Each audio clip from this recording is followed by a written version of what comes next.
Hi there, everybody. This is John Drew here from Elevated Planet. And Jolie Gabrielle from Elevated Planet. Thank you so much for joining us today, this Sunday. We have a lot in store for you, including a little bit about the Beatles, and John's going to tell us more about it.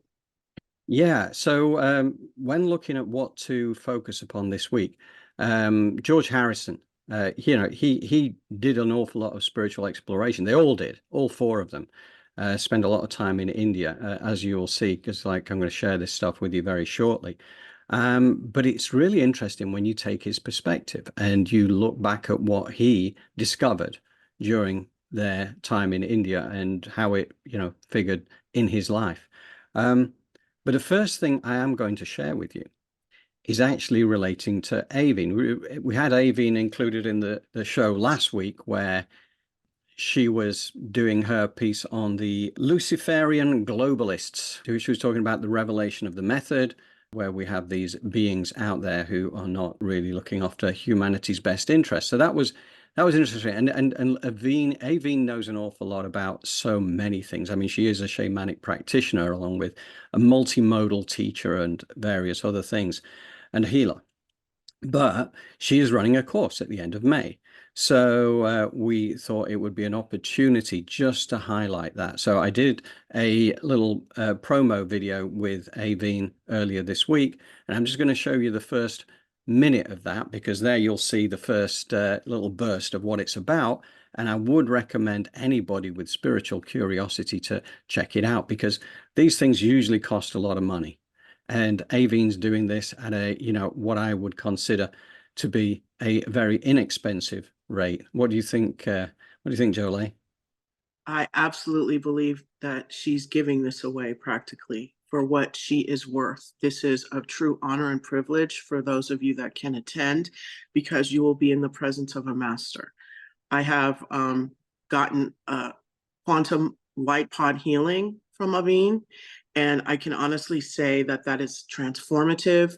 I would run and not walk to this class, and she's an angel that we have the privilege of having, in our Elevated Planet community. And we want to tell you that she's truly the real deal. Yeah, absolutely. And for one, I don't know how many people that she's going to have tuning into this, but even despite the fact I will be away for the first 2 weeks that it's running, I'm still joining it anyway. So Yes. wherever Yes. I am, I'm going to find a way. So let me just play you the first minute of that only. Hi there, this is John Drew here from Elevated Planet, and I am today with Aveen Murray. How are you doing, Aveen? I'm doing pretty good, John. No complaints this end.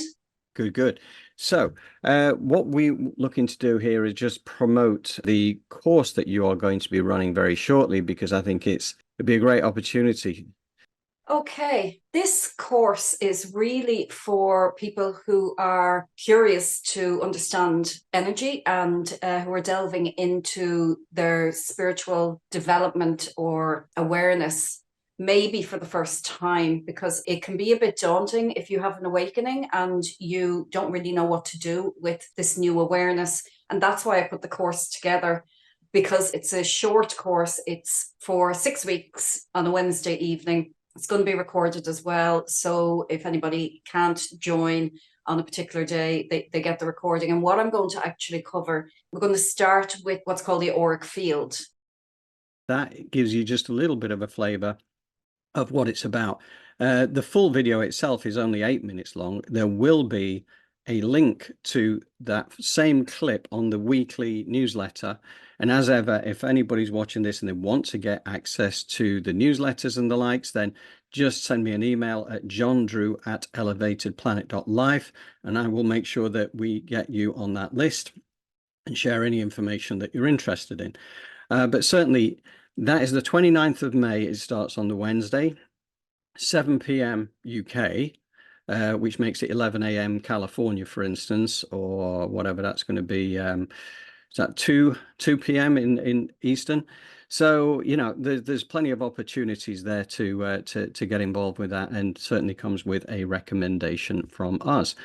And let's have a look now then. Okay, so What we're going to do next is we are going to change this up, and we are going to go and explore with George Harrison. So if you just bear with me a second, we've broken this up into numerous little sections because this is really worth exploring the various bits and pieces. So again, just bear with me.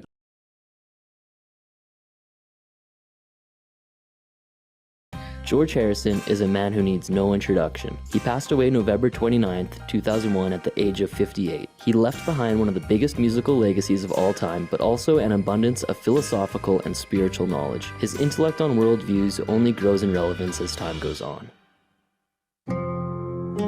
You know, I'm unhappy about the world being concreted over and all the forests chopped down and the air polluted, and the fact that the planet is in the control of mad people.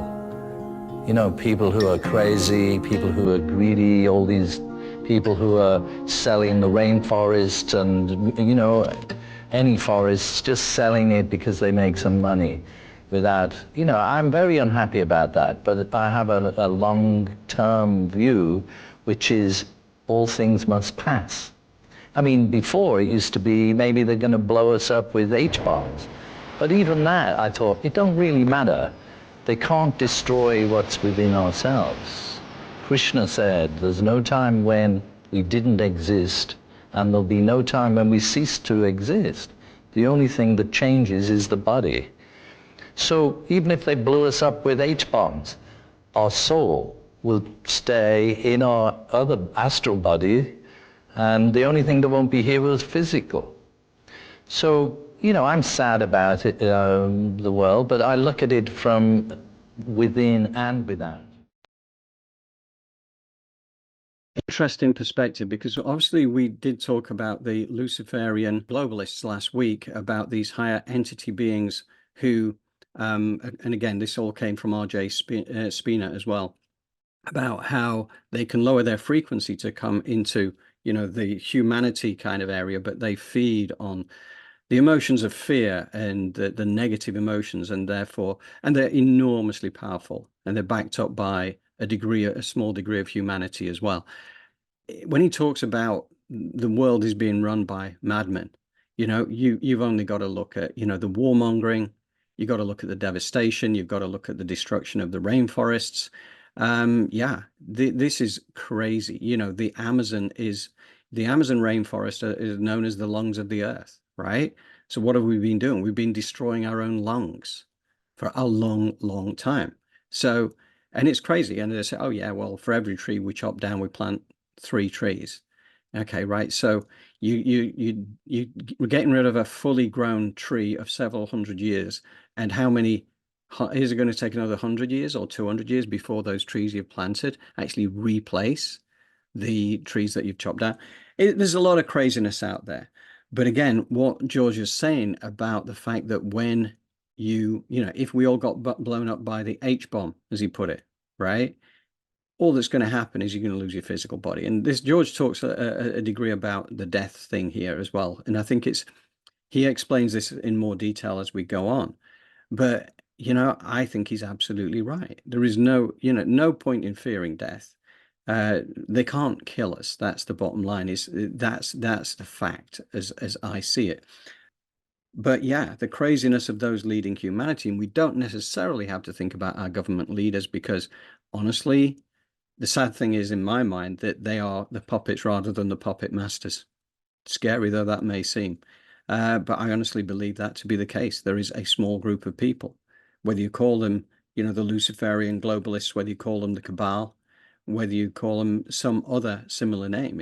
But I think they're the ones that have been pulling the strings, and much of it has led to the destruction and the greed that we see in the world as well, you know, from a corporate perspective as well. Jolie, anything you want to add on that one? Yes, I just want everybody to remember that we're interconnected. And sometimes we detach ourselves from Mother Earth, right? And we detach ourselves from the things in our environment that we feel are negative. They don't affect me, but they absolutely do. And you also affect your environment around you. And so this is a very important thing to remember, or just try to tap into every once in a while to help you stay positive or have a positive attitude or reach out in love, because it will have an effect out there. You know, like you talked about that tree, John, of 100 years. The reason why it's so valuable is because of the knowledge, the wisdom it holds about its environment, the energy that it gives off, the nurturing, the fact that maybe there are young trees around that it communicates with. There's a network, a rooting, you see? So if Mother Earth is manifesting this, you know that you are too. And just because sometimes we can't see things, don't mean that they don't exist and they don't affect us. So I just like to lay that on the table. Yeah, very good. And yeah, that was an amazing finding about the root system and the way that the organisms work between each other, you know, and it's all been uncovered as scientific fact. So yeah, absolutely 100%, Jolie, well said.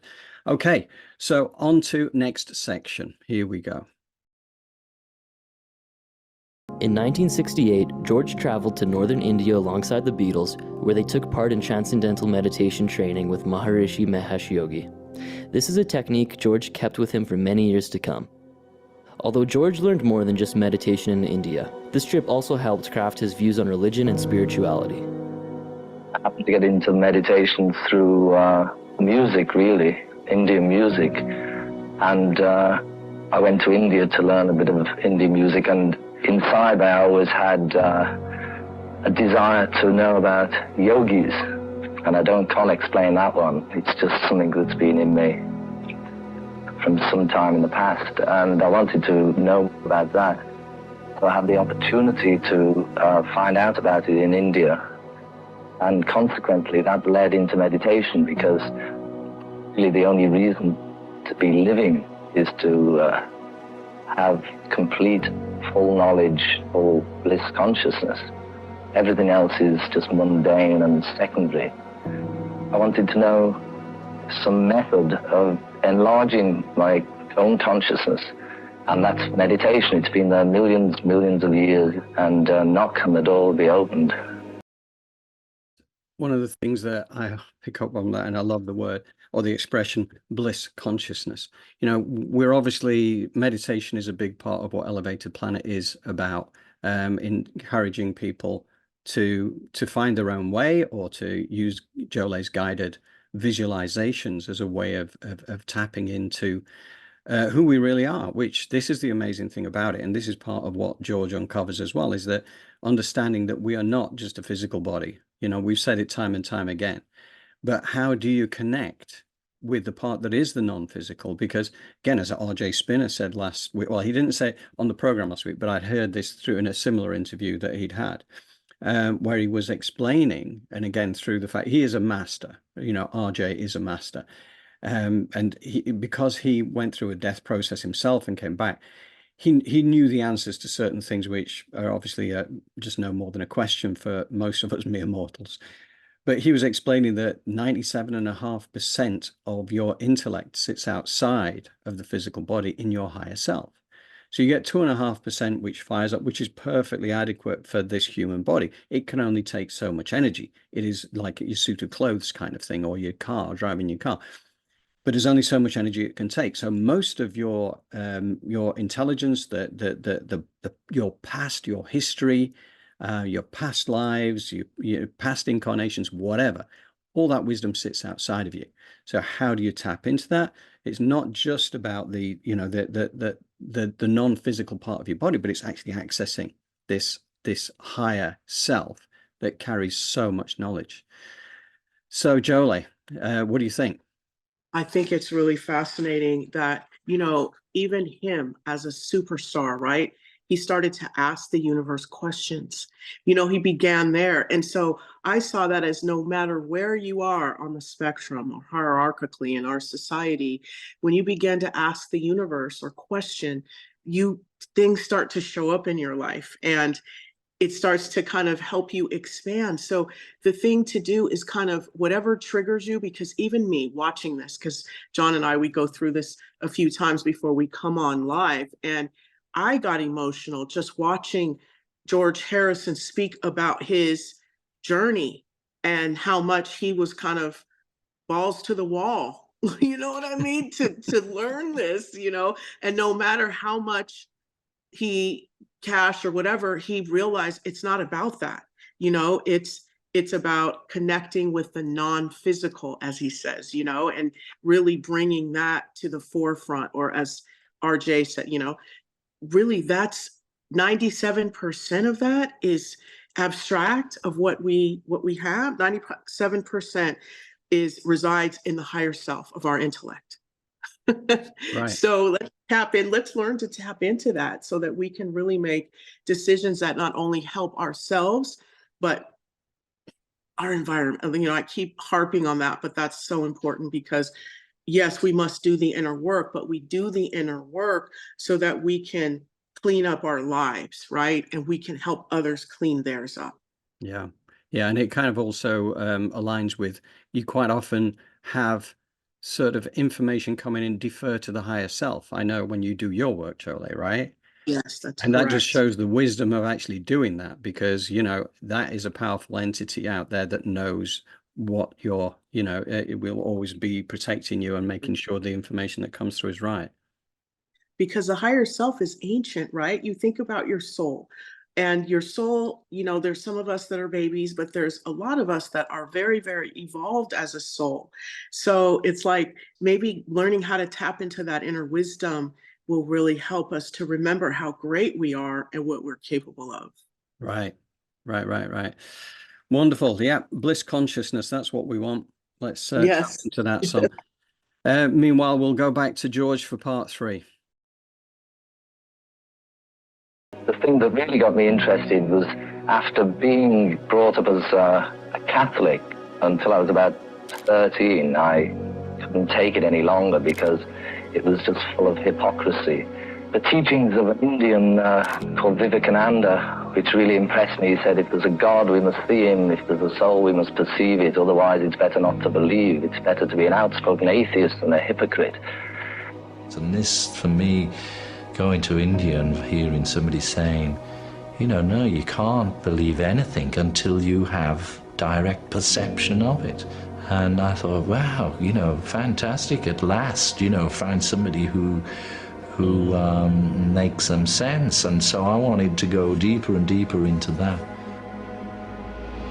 The whole basis of religion is to have the experience, have that perception. So there's these methods for God perception, self-realization, which is yoga and meditation and the process you have to get from a spiritual master, somebody who's an authority on this sort of thing. And the technique we did with Maharishi Mahesh Yogi was a form of silent meditation, which, you can transcend. The purpose is to transcend from this relative state of consciousness to an absolute state of consciousness. People think this is me, and this isn't me, this is just a bag of bones. Basically, everybody is spirit, which is really what Christ was here to tell everybody about. The kingdom of heaven that lies within, which is the state of being, pure consciousness. So, through many years of pollution of consciousness through material energy and this association, then we've all ended up in a fallen state. But really, everybody is basically potentially divine. So yoga, all these methods are really ancient methods just to further pollution of your system and consciousness and to cleanse the system. The whole thing, the purity that they talk about in religion is really a mental, physical and spiritual purity, which is obtained through discipline and through practice. So the meditation we did with Maharishi Mahesh Yogi was to sit silently and to transcend through the sense of sound. Like you can transcend with hearing or with touch or taste or vision. Like I think some Buddhists meditate by concentrating on an object, like either a garden, Japanese gardens, on candles, looking into the flame, and they transcend that way. But this method was to transcend through sound. So you're given a mantra. The mantra brings all your body to rest. It calms everything down and it It brings sort of harmony and union just to all your senses. And this way, your thoughts become fine and fine and fine until you can arrive at a point which is transcendental, which means beyond. It's beyond the senses, beyond intellect.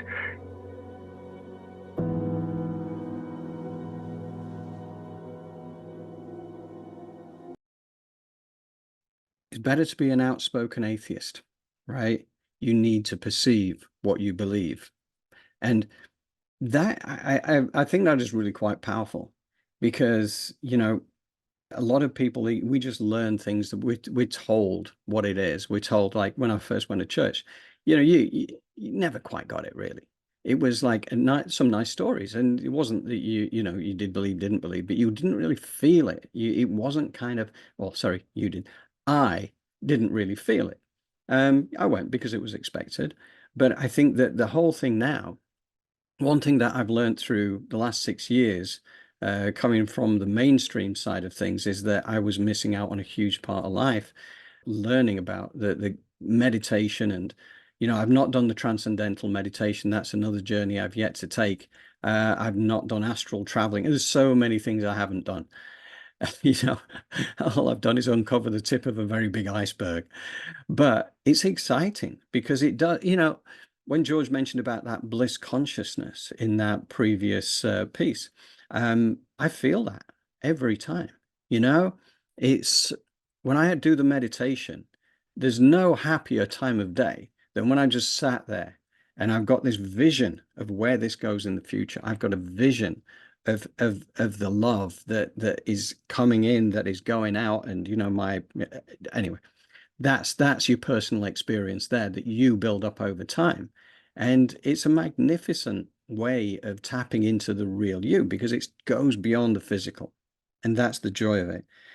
The kingdom of heaven lies within, right? That's the point. It's like, we don't have to reach out to external gurus. We don't have to, you know, and that's one of the points, right, that George talks about, is that he got disillusioned with the church.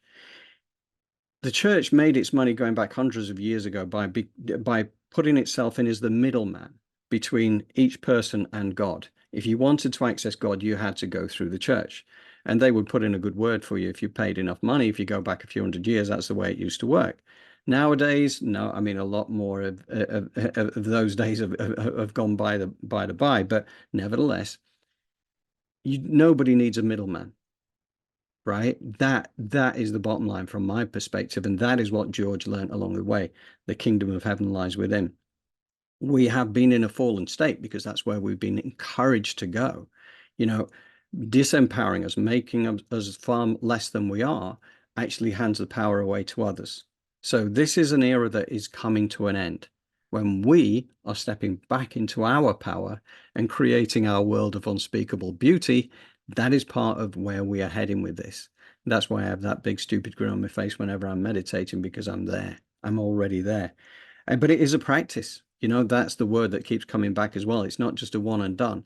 This is how we work with this. And, you know, and the sound thing as well, which I've been doing a little bit of studying on sound healing. And Jonathan Goldman is the one who leads this particular course. And he talks you through, you know, mantras and various sounds. And, you know, it is quite magical.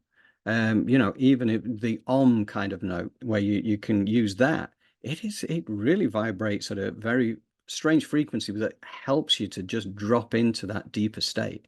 It's really good. Anyway, Jolie, what do you think?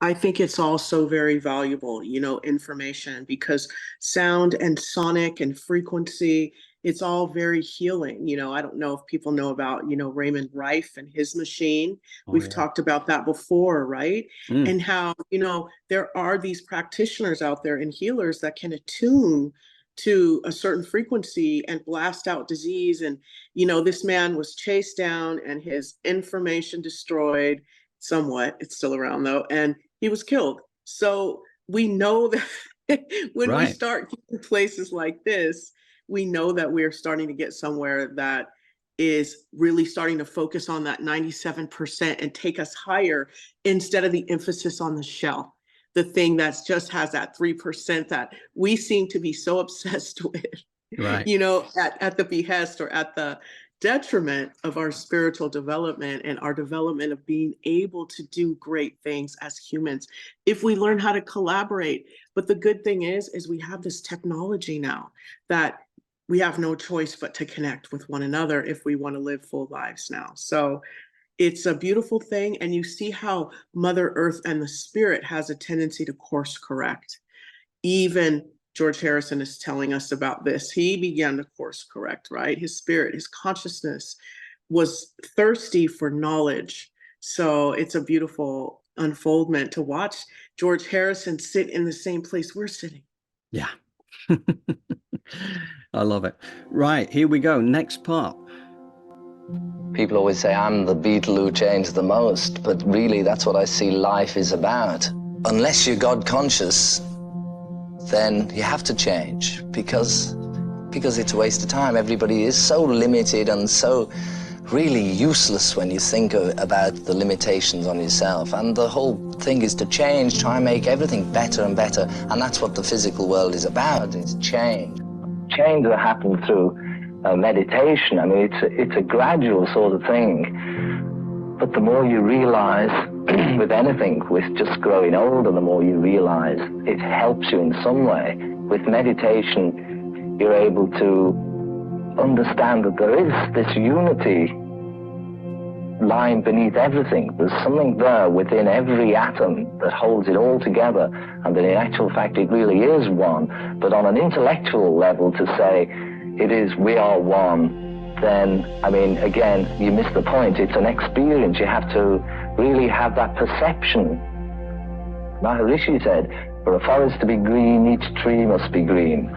So if you stand back and criticize the rest of the people, it's again, Christ said, put your own house in order. Automatically, if I'm to criticize somebody else, I suddenly come back to myself and realize until I'm straight, then I'm in no position to be able to criticize others. Yeah.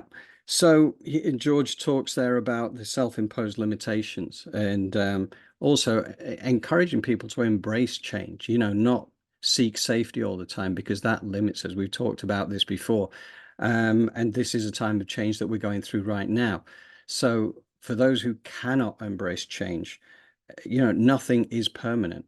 I mean, we are on a satellite, a planetary satellite hurtling through space at 67,000 miles an hour. Nothing is standing still. It looks like it is, but it's not. Everything changes, and the world around us is changing. And yeah, I think all this thing and in the unity consciousness and everything like that comes along by realizing we are all connected. It's a beautiful thing. So that's all I'm going to say on that piece. But Jolie, what do you think? I think that was a nice sum up, John. Thank you. Should we move on to the next section? Absolutely. Grand. Here we go. Any time of the day, any situation you're in, you can get control of yourself just by sitting quietly and by turning off from the external problems you have. Noise and all this society, that you can go inside yourself where it's always calm and peaceful. On this level of consciousness, it's like the ocean, which is always changing, and the bottom of the ocean is always calm and still. And if you're not anchored to the bottom of the ocean, you're at the mercy of whatever change goes on. So that you can still act out your life on the surface, but you remain anchored securely. That was a quick one. But again, I think it was just worth pausing on that one because, this idea of switching off from the noise of life, right? Which I think is so important, because if we don't do that, we're encouraged to be busy 24/7. Whether it's the TV on, whether it's this, whether you're at work, whether you're traveling to it, it's just constant.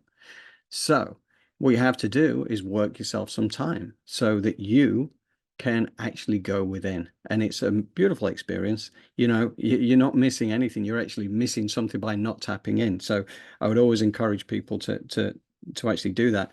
And I love that analogy there of, finding the bottom of the ocean and effectively dropping your anchor down there so that whatever's going on the surface where it can be choppy and stormy, whatever goes on at your personal level, you are unaffected by the surface noise. you have got into that deeper state and are able to cope with whatever the world throws at you. So, Jolie, anything to add? Yes, let's look at the languaging, right? He spoke about basically what he's talking about is grounding your energy. And he explained the importance of why, when you do a creative visualization or meditation, when you ground, you're able to stay rooted, peaceful, and calm, no matter what is going on in your life. So that's the importance. You see how here we see a pattern of George telling you, I've built this skill set, and this is how I access peace. So no excuse, ground your energy. Brilliant. Yeah. Finding that inner peace is a beautiful thing. When asked about astral projection, he relates back to experiences he had during meditation. His views on astral projection and death also seem to carry similar traits. A strange experience when I was in Rishikesh. I went on a meditation course where the object was to meditate deeper and deeper and deeper for longer periods of time, to plug into the divine energy and to raise your state of consciousness and tune in to the subtler states of consciousness, and all those things like walking on the water and dematerializing your body at will are just sort of things that happen along the way. So it's hard to actually explain it, but it was just a feeling of just the consciousness traveling. I don't know where to, and I wasn't up, down, left or right. No body there, but at the same time you don't feel as though you're missing anything. You know, the consciousness is complete. How I see it is that the soul is in this body for a period of time, and then it leaves the body. It's like, in a way, the body is like a suit that you put on. Do you have any idea where it goes? Christ said in the Bible about the 3 cages for the bird of paradise, which is the soul being the bird of paradise, and the 3 cages being the 3 bodies that house the soul. And there's they call it the causal body, and then around that's the astral body, and then there's the gross physical body.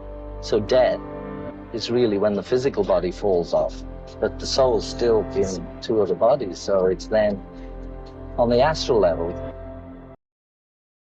Again, another, short, sharp piece, but again, it's really worth dwelling on, because this astral projection thing I find really interesting. I look forward to the day when I actually start to do this. I mean, certainly when I'm meditating, in my mind, in my imagination, I go places for sure.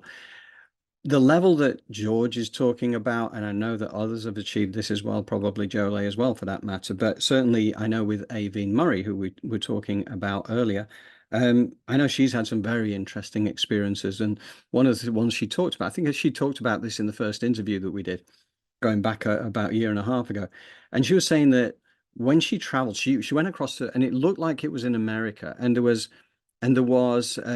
a house, and there was a porch, and these people were moving things in and out, and she was there, but they couldn't see her. But they had a dog. Aveen loves dogs. So she was kind of motioning towards the dog in this astral state. But the dog knew she was there. It started barking at her, because obviously the dogs can sense certain levels of frequencies that we are not able to. So the dog knew that she was there. Also with Sheila Seppi, I know that she's another one. She was the one who wrote the book about the walk-in souls, the cosmology of the soul. She was talking about when she went flying through on this astral projection thing, and she was there at the Seattle Tower, watching people in the restaurant at the high level, just like, whooshing around. But the point that George is making, it is just the consciousness traveling. In other words, what he's saying is that we are not the physical body. We go on beyond the physical body, and we can travel away from the physical body, as indeed we do in our deepest sleep. But Jolie, what do you want to say about that? Well, astral projection is so effective. And I think the reason why we don't do it is because people really don't believe in it. But when you're dreaming, you're accessing something. Now, we speak about the causal body and the astral body. The causal body stays put, but the astral body, when you go to sleep at night, it travels, and it's connected to you by a limitless silver string at your belly button. And so to astral project, you can begin by, before you go to bed, you say your prayers if you do that. But one of the things you also can do is you say, I have this problem I'd like to solve. Astral body, I need for you to go out while I'm sleeping and gather information to help me solve this problem. And that is another form of astral projection. And that's how you can, when George Harrison talks about controlling or influencing yourself, you can be in control of your environment. This is what he's talking about. Use your soul architecture or these parts of you to help you in the physical realm, because remember, 97% of our intellect is housed within the higher self. The higher self has direct access to the astral body, which then can absorb, your physical body can absorb that information. So just lean in to some of these principles because they are there, and the ancients and Aveen and me and other people have done it. So you try it. Yeah, it's an amazing thing, because I've heard so much about like the astral projection. Also, one of the things I heard as well, and again, this sounds a little bit fantastical, but we're never afraid to go there, are we? But they were talking about like dolphins that are trapped within like your SeaWorld type of equivalents, and people inevitably feel sorry for the dolphins because they're trapped in this tiny enclosure relative to the massive ocean. And it's quite understandable that your heart would go out to these creatures that should be out there. But the point was made is that the dolphins actually are very intelligent and very spiritually connected, and that they are often not in their bodies at all. They travel all the time. And the same is true for whales as well. Not that whales are kept in captivity to the same degree, but it's a fascinating thing. It's just, we as humans have kind of been dumbed down a little bit more. And, the possibilities for us are limitless when we actually Exactly. start to realize it. Yes, I agree. Thank you, Jolie. Right, let's move it on. Here we go. We do have control over our actions right at this moment. I think what we are now is the result of our past actions. What we're going to be is going to be the result of our present actions. As again, they said in the Bible, that God is not mocked. Whatsoever a man soweth, that shall he also reap. That means the law of karma, action, reaction. So we can, there's certain things that maybe there's no way out, like there's no way I wasn't going to be in the Beatles, even though I didn't know it. In retrospect, I can see it was a setup. But at the same time, I do have control over my actions, and I can, do good actions or bad actions, or like I said, I could try being a pop star forever and going on TV and do concerts and be a celebrity, or I can be a gardener. Thank you, George. Okay, so again, worth a quick share on that one, because again, it comes back to karma. Yeah, I think people are familiar with the concept of karma. What goes around comes around, and paying back karma and the likes. But also, what I like about that is we talk about predetermination, the fact that he was never not going to be in the Beatles. Because again, we drift through life and it seems as though everything is random, when actually so many things are orchestrated. Now, we always get free will and opportunities to react in certain ways. Maybe we take the opportunity, maybe we don't take the opportunity. But we do plan our lives before we come here. We do work with our soul families. We do work with the guides on the other side as to how we want to learn during this lifetime based off what we've done in the past and how this should unfold. So absolutely, I love the fact that George realized that he wasn't in the Beatles by accident. What do you think, Jolie? Here I am. Absolutely, there's no coincidences. I don't believe in them. I believe that George Harrison was in the Beatles for a reason, and this path led him to the consciousness, and he was able to enlighten a lot of people. So I'm very grateful to George Harrison and his experience, because it's helped me to because sometimes doing this work, it's so abstract, right? When you're dealing with, we always want to take on the stress and the anxiety, and I'm depressed, and we'll take ownership over all of that. But when it comes to feeling the joy and knowing that we're interconnected and knowing that we are responsible for what our life looks like, now our belief system fails us, right? So Right. the fact that George can go ahead and say, you know what, Jolie, you're onto something. I'm also believing this, and John, an elevated planet. you guys are onto something. So I'm grateful for him and his journey. Yeah, totally. Yeah, no, I 100%. I mean, George has been gone from this earthly plane for 22 years or 23 years now, but he's still teaching us. So, you know. Absolutely right. And even though he spoke on predestination, or possibly there being like, maybe I was always meant to do this, remember that there is a component of free will. And he talked about that, right? You have control over your actions and what you do. But always remember, action is going to generate a reaction from the universe. Right. Yes. Thank you, Jolie. Here we go. In fact, that was the end of that bit, but we do have to show this little extra here, because these were all the people that actually went to the trouble of putting together that footage, for which we are very, very grateful. Yeah, so that is the end of the George piece. But where we're going to next, because one of the things, and something came to me the other day, I was thinking about this and I actually wrote something up, because, you know, it was 3 o'clock in the morning, you know, like suddenly you get this sudden flash that you got to write something down. I put, George died from cancer aged 58. People ask, if you've achieved a higher level of consciousness, how come he couldn't conquer his own cancer? Now, this presupposes that the physical death is a bad thing. Well, it isn't. And we have a life plan and a death plan. We choose an expiry date before we came here, albeit there is more than one. If we've achieved what we set out to achieve, we get to go home early. No one can deny us our life plan, and that includes our chosen expiry date. Even healers like Jesus, there were people that they wouldn't heal because they knew that it was their time, and this is what they had chosen through their predestined journey. As such, it sometimes appears that healers have failed when they haven't. It is just that they cannot deny us our chosen path. Whether a spirit exits the body at birth or upon achieving a century, this is all part of the plan for soul growth. Often the growth is for the benefit of the people around the dying infant, and yes, everyone involved consented as part of the overall plan. It is not how we understand life to be here in the physical, but it wouldn't be a test if we already knew the answers. As such, we can't control what happens to us, but we can control how we respond to what happens to us. As planned, George exited aged 58 years, and he would have been very happy to do so. It was his time to escape the limitations of the physical body and go back home, having left a legacy that lives on and still influences humanity today. He's still planting those seeds from the other side of the veil. Thank you, George. So that was a 3 o'clock in the morning scribbling, which I suddenly felt impelled to do. Anyway, Jolie.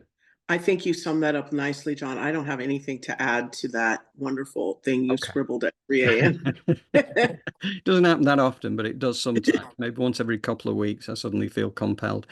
But yeah, so the next section is then delving into the death thing, because, you know, we know that George has gone relatively young in life, and he didn't really, you know, he knew he would transcend beyond death.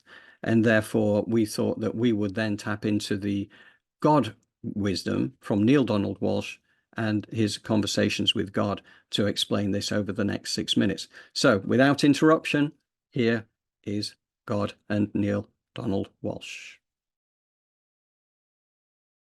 Can we talk about this death business for a minute? What do you want to know? Well, what happens when you die? What do you choose to have happen? You mean that what happens is whatever we choose to have happen? Do you think that just because you've died, you stop creating? I don't know. That's why I'm asking you. Fair enough. You do know, incidentally, but I see you've forgotten, which is great. Everything's gone according to plan. When you die, you do not stop creating. Is that definitive enough for you? Yes. Good. Now, the reason you do not stop creating when you die is that you don't ever die. You cannot, for you are life itself, and life cannot not be life. Therefore, you cannot die.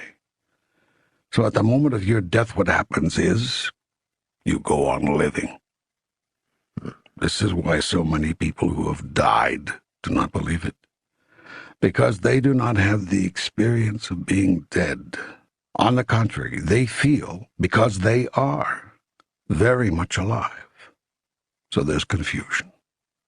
The self may see the body lying there, all crumpled up, not moving, yet the self is suddenly moving all over the place.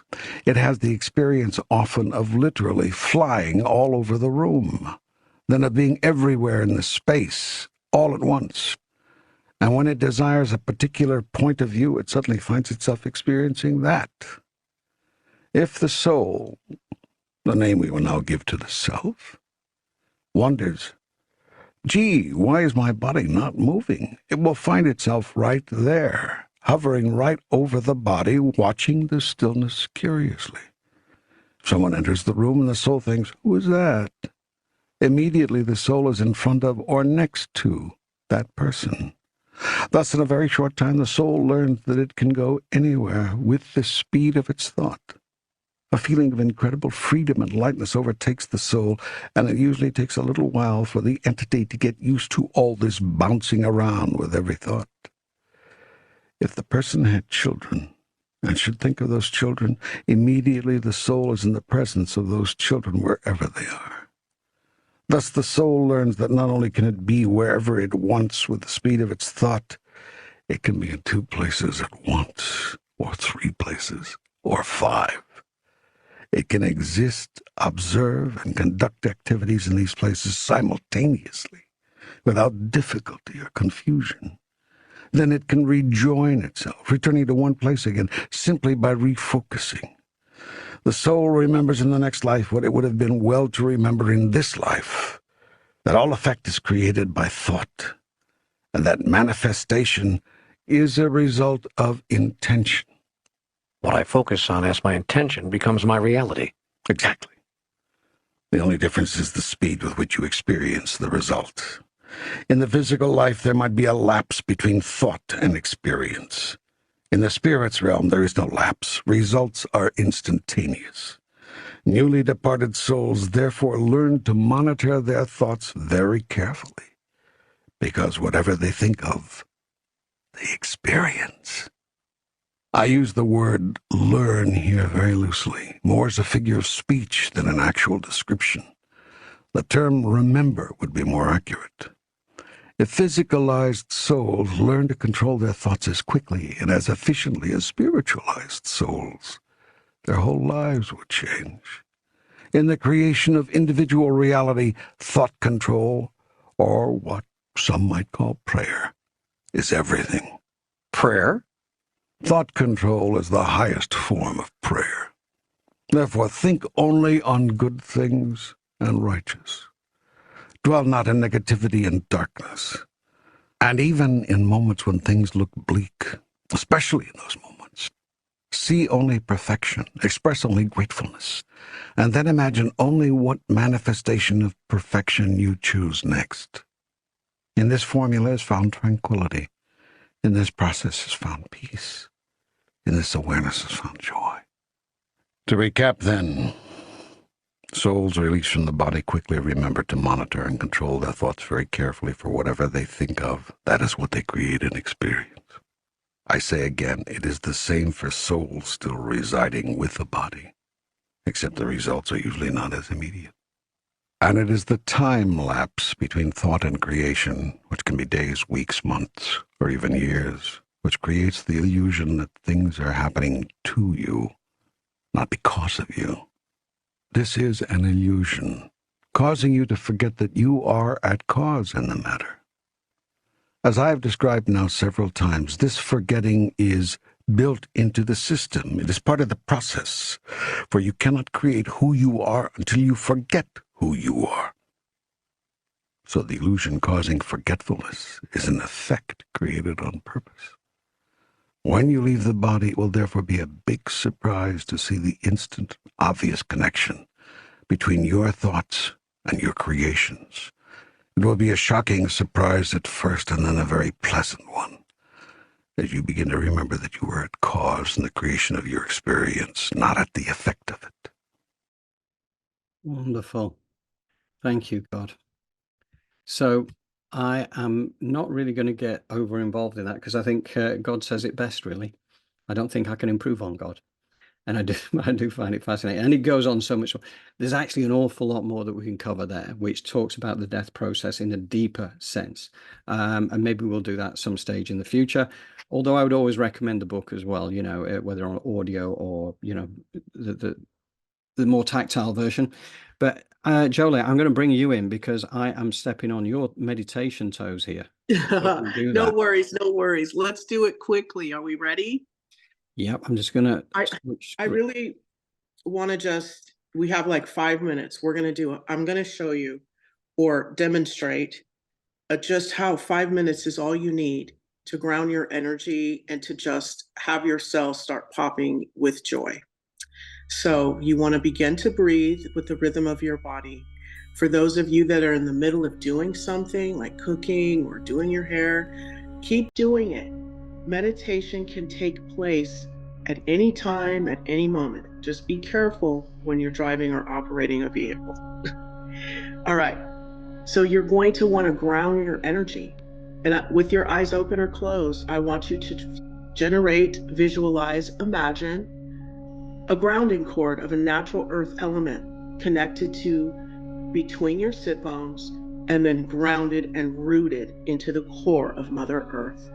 It takes place in a split second because you command it to be so. Command for your grounding cord to be cleaned, clear, and filled with gold light. The visualization would be to call in golden, rose-shaped scrubbing bubbles, blanketing the inside and the outside of your grounding cord. Your grounding cord is 6 inches in diameter. Pull in your aura to be 1.5 feet around you. Call your higher self back above you at a comfortable distance above your head. Snap in your astral body. Tell it to come back. Download all of that information that it received while it was out there when you were sleeping. Golden sun above your head. Open the crown of your head like you would the lens of a camera. Open the bottoms of your feet like you would the lens of a camera and call in earth energy. 15% of a color that resonates with you. Red for action, blue-green for healing, yellow for personal power, confidence, green, self-esteem, self-love, forgiveness. Pink, unconditional love.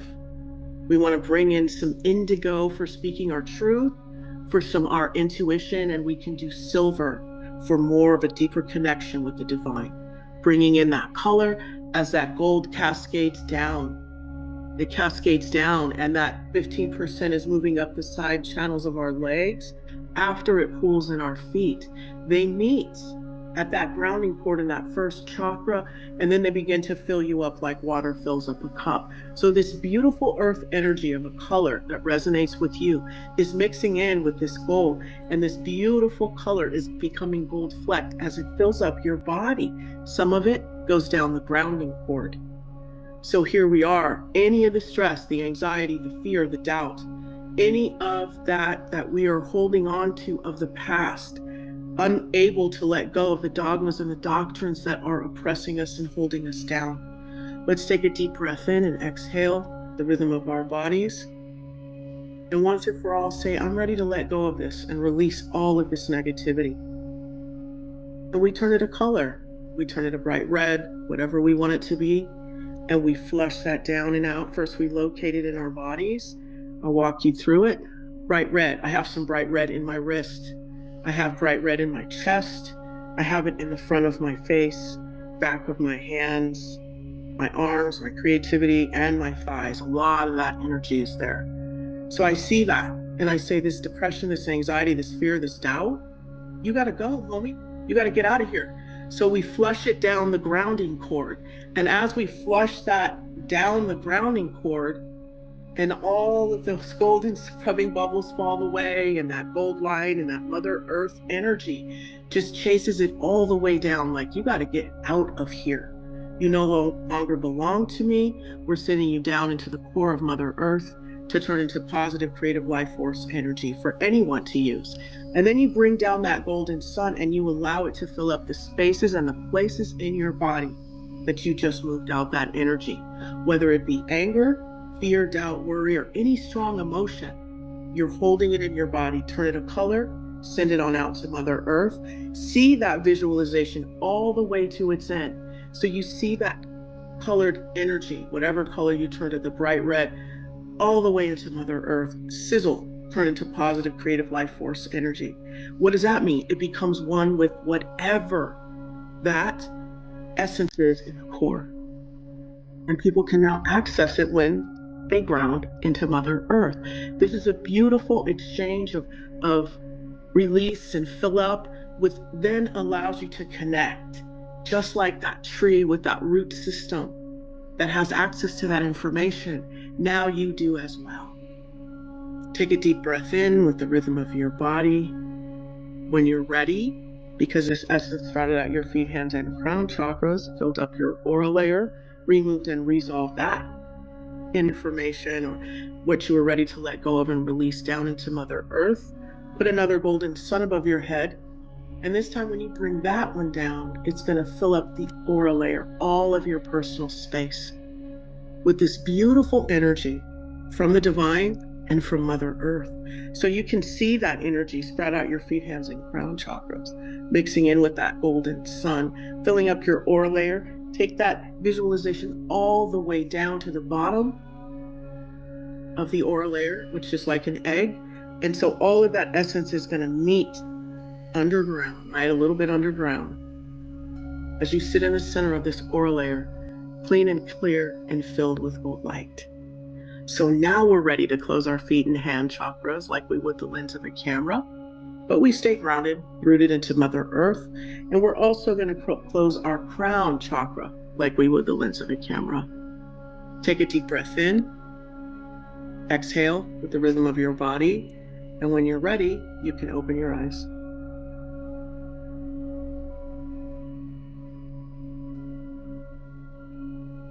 Wonderful. There you go. Caroline, that was brilliant. And your timing was excellent as well. But that's really got me that. A real sense. I just want to show how simple and easy it is. You can be over here with the curling iron, grounding, pulling your aura in, higher self above you, cooking the rice, bringing gold light into your rice, bringing gold light, just start using these principles in your everyday life.